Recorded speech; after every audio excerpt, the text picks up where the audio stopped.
So you finally accepted that you're addicted to your phone. Listen, I'm honestly really proud of you. Acceptance is the first step to overcoming any type of addiction. So congratulations on completing the most challenging step. I'm going to assume that you're at a point in your life where you no longer want to feel like you're wasting your potential. In fact, you want to feel like you're making your life more fulfilling, like you're expanding your skill set, like you're making yourself genuinely happier. Lucky for you, today I'm going to break down how to achieve all of this in a super simple step-by-step way. So grab a pen and paper and let's get into it. The first thing you're going to do is create a list of your goals. So many people relapse because they don't understand why they're deleting social media off their phone, why they're doing a dopamine detox, why they no longer want to be addicted to their phone. For example, back in November of 2022, when I decided I was going to delete social media and break my phone addiction, I had 3 main goals.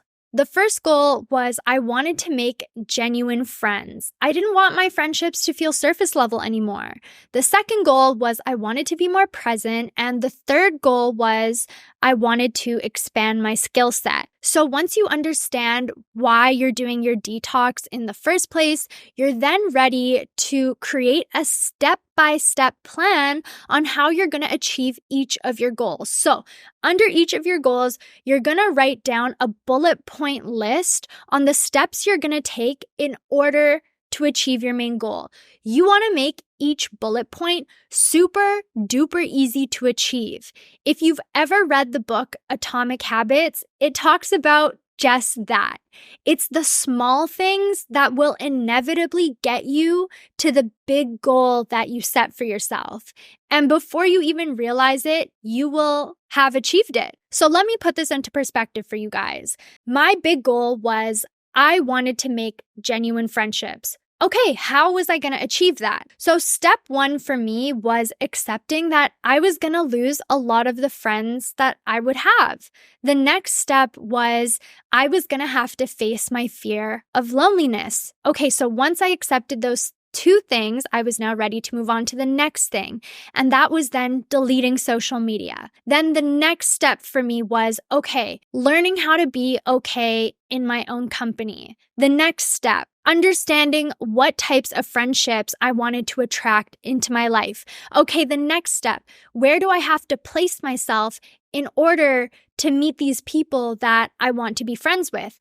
Okay, the last step, how do I nurture these friendships? How do I maintain these friendships? It's been 1.5 years since I set that goal and created that step-by-step list for myself.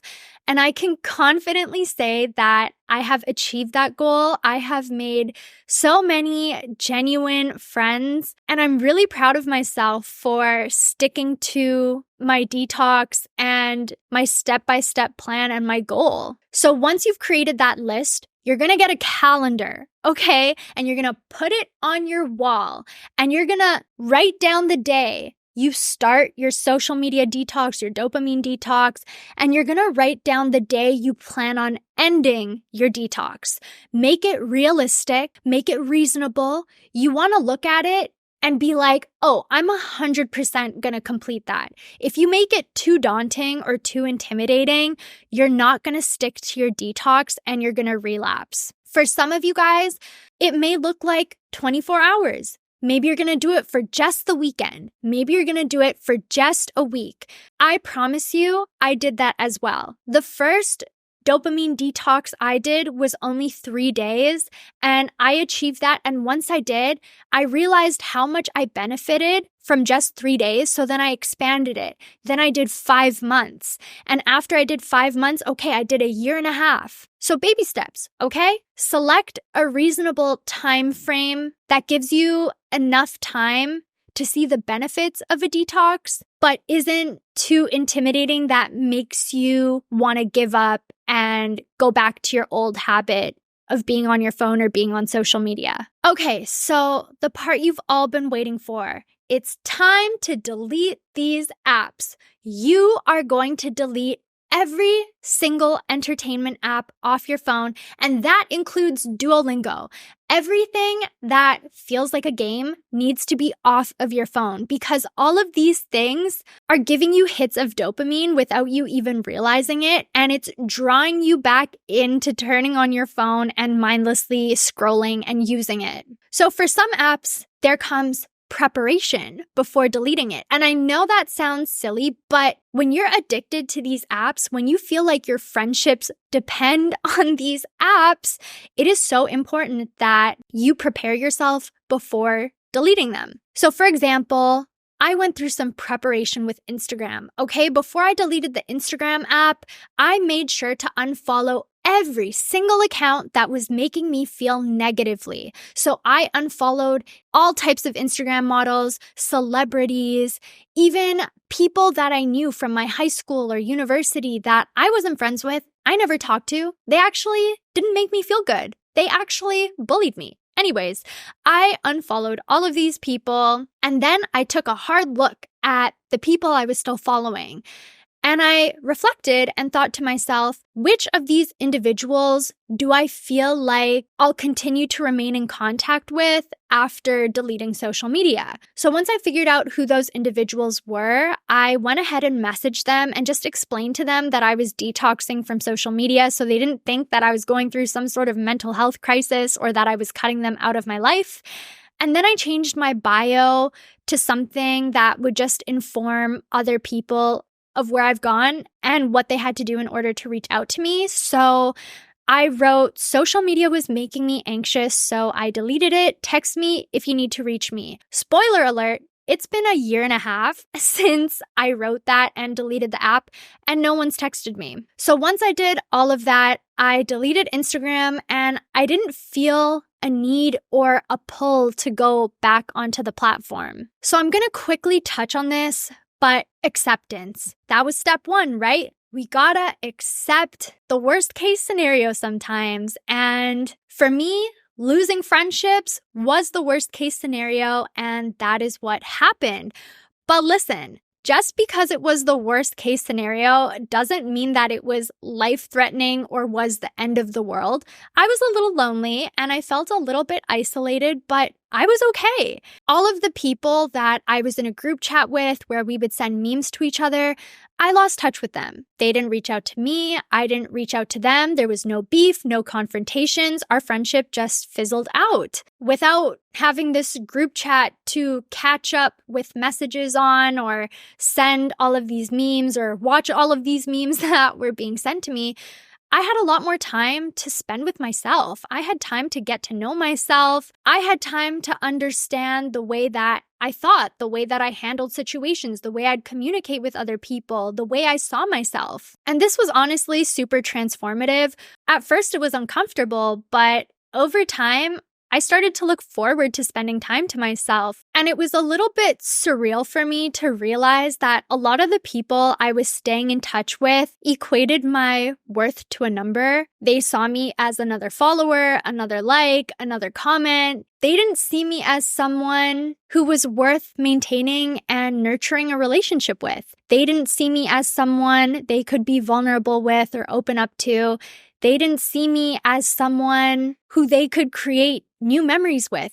They saw me as someone who helped them cope with the feeling of boredom or the feeling of loneliness, and that was about it. So once you've deleted all of these entertainment apps, you need to make your phone boring. Okay, you might already think that without the entertainment apps, your phone is boring. No. Your phone is still highly addictive in so many ways that we don't even realize. So the first thing you're going to do is open up your settings and go to the screen time section. Turn on the downtime. When you do this, your phone is going to lock all of your apps after a specific time. Yes, you can select certain apps that can stay open, but I recommend just closing them all. The only one that I have still open is my messages, my maps, and my phone calls just for any types of emergencies, but everything else is turned off. I set mine for 10 p.m. to 7 a.m. just so that I can get a good night's rest. After that, you're going to go to the app limits section, and you're just going to limit the time that you can spend on other apps you tend to overuse. Maybe you overuse your photo app, your CapCut app. Wow, that's kind of a tongue twister. When I deleted social media, I found myself excessively checking my emails, so I had to put a time limit on that. You're then going to go to the restrictions setting, and you're going to restrict any web browsers that you might be addicted to. Okay, so for example, when I deleted social media, I had to restrict the YouTube browser because I quickly realized that it was quite good and you could see YouTube shorts. And although they were super random shorts because I wasn't logged into YouTube, it was wasting my time and I found myself just impulsively going on it.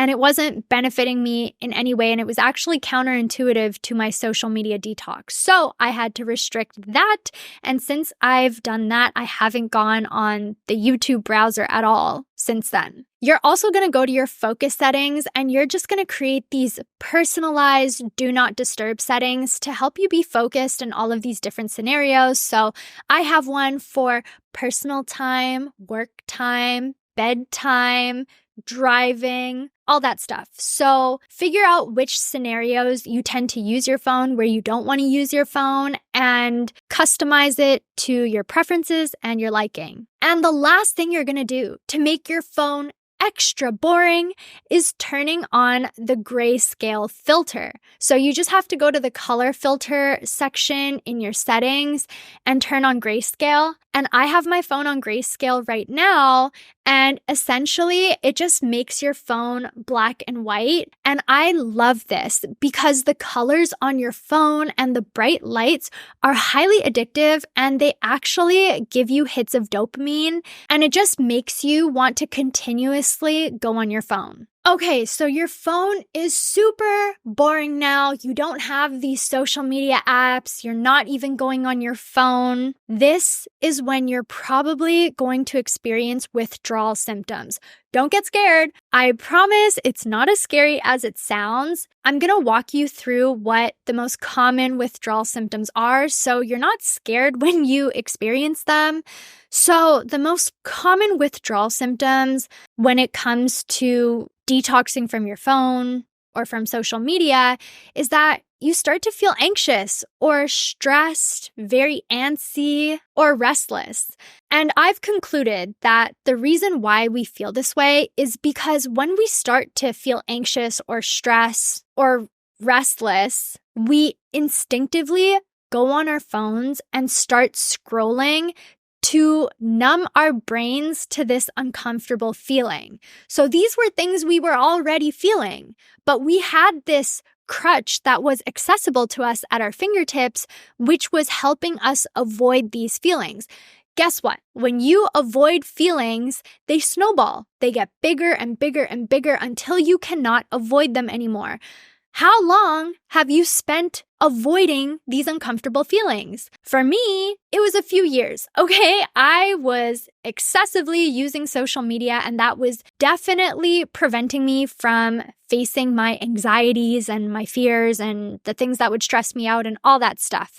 So if you start feeling a little more anxious, stressed, or restless, don't be scared. Just understand that that's a normal response to not having social media. And these are feelings that have piled up for a long time. Now, listen, I went through therapy. I went through exposure therapy. I learned a lot. And one of the things that my therapist told me that was super duper helpful was that when our bodies go into fight or flight, our heart starts to race, our stomach starts to hurt, we start trembling, our hands get cold, we disassociate. She explained to me how these feelings are actually meant to protect us. Our fight or flight response is designed to protect us. It's not designed to hurt us. these physical sensations, they're scary, but they're designed for our survival. So when I understood that, it helped take the fear away from these symptoms. And when I would start to feel these anxiety symptoms, I understood that it was more beneficial to me to just let them pass through me rather than doing anything to avoid these feelings, because I knew that if I avoided them, they would get bigger, and I didn't want that to happen. I also educated myself on why we experience these physical sensations. For example, when we get anxious or we have panic attacks and we start to see black dots, it's because our breathing has become more shallow and we have less oxygen going to our brain. Again, it is a normal response. It's not harmful, but to counteract that feeling, all you have to do is breathe in more deeply. So once you educate yourself on the withdrawal symptoms and start to notice them when you experience them, you're then ready to adopt these grounding techniques. This was so helpful for me because, as easy as it sounds when I say, let these feelings pass through you, it's not that easy. They're scary, okay? That's why we went on social media to cope with these feelings. So I'm going to teach you 2 grounding techniques that really helped me when I would experience these things that would prevent me from looking to another form of distraction and would help me just let these feelings pass through me. So the first thing I would do is box breathing. When we get anxious, we forget to breathe, okay? And breathing is super important. So box breathing is essentially where you breathe in for 4 seconds, hold that breath for 4 seconds, breathe out for 4 seconds, and hold that for 4 seconds. So it looks like this. You breathe in, you hold it for 4 seconds, you breathe out for 4 seconds, and then you hold that for 4 seconds. You just keep repeating this box breathing until the feelings start to fade, until you start to feel calmer, and it really helps let these uncomfortable physical sensations pass through you. Okay, the second thing I do this quite frequently actually, is the 5, 4, 3, 2, 1 method. It just helps ground you in the present moment because a lot of the time when we get anxious, we start to react to these thoughts that don't really make a lot of sense, okay? So by doing this method, you focus on the truth. You focus on what's actually happening around you. So you're gonna point out 5 things that you see and what color they are. Then you're gonna point out 4 things you can touch. Then you're gonna point out 3 things you can hear. Then you're gonna point out 2 things you can smell. And then you're gonna point out 1 thing you can taste. Do that once, do that twice, and you'll start to feel a lot better. Okay, so now for the fun part. You're going to create a list of alternative activities. These activities are going to replace your impulses and your urges to scroll. These activities that you choose, they have to be easy and they have to be practical and they have to be things that you genuinely enjoy, things that bring you joy. So let me share a couple of alternative activities I adopted into my social media detox strategy. So in the morning, I have an urge to grab my phone. Okay, I had to replace that urge. So what I did was I bought the 5-minute journal, and every single morning when I would feel an impulse to grab my phone, I would grab the 5-minute journal, and it made it super duper easy to just write out what I'm grateful for. It would have a positive motivational quote that I would look forward to reading every morning. It had affirmations I could say to myself. It had activities that I could write out that would make me look forward to doing them throughout the day. Okay, so when I'm getting ready in the morning, I have an urge to go on my phone. Okay, well, instead of going on my phone now, I adopted the habit of listening to a podcast. I think listening to podcasts are great because you can learn so much from them compared to whatever your mind would absorb from just scrolling on social media. While eating breakfast, I have an urge to go on my phone. Well, now I have a book beside me and I just read as I'm eating. Sometimes when I'm working, I get a little bit stressed out and I would go to my phone as a distraction. Well, now I have my yarn and crochet beside me. So when I get overwhelmed, I just start crocheting and I'm almost done. The shrug or bolero that you guys would have seen in last week's video. Another thing I do when I just start to feel antsy or stressed is instead of going on my phone, I will get up and I will just move. I will walk around. I will maybe go for a run. I'll just go outside. So notice how all of these activities I started implementing into my day are very practical, okay? I didn't choose something like playing tennis, okay? Every time I felt an urge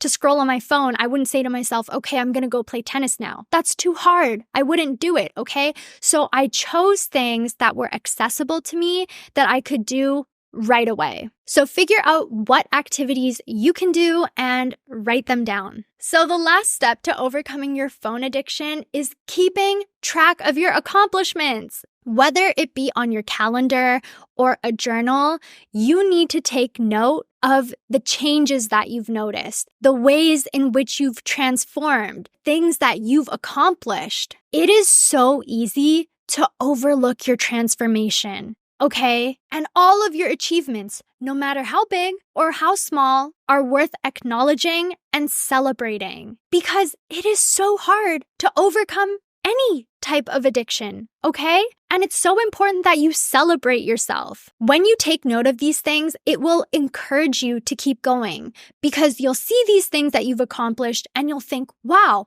how much more can I achieve if I just keep going? And before you know it, you will have transformed into this dreamlike version of yourself you didn't think was capable of flourishing or existing. I'm not saying this to brag, okay? But I'm going to share a few things that I've accomplished or how I've transformed since November of 2022. I am a lot more present. I struggled with crippling anxiety for so long, and I don't have that anymore. It is a lot easier for me to get into my flow state and focus when I'm doing work. I've read more books than I can count, and I've journaled every single day, and I'm 3 chapters away from finishing a book I've been writing. I'm physically stronger. I can now cook, which means I'm eating healthier food, and the friendships I have are just so deep and genuine now. I hope you found comfort in this video and realized that a social media detox or dopamine detox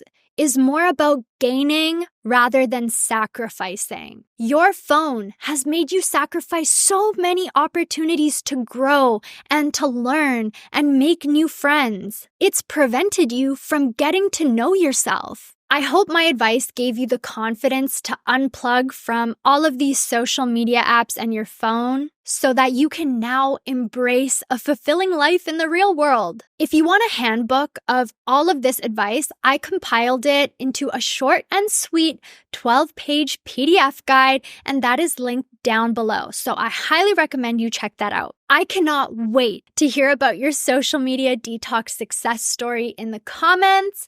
I had so much fun chatting with you guys, and I cannot wait to see you in my next video. Bye!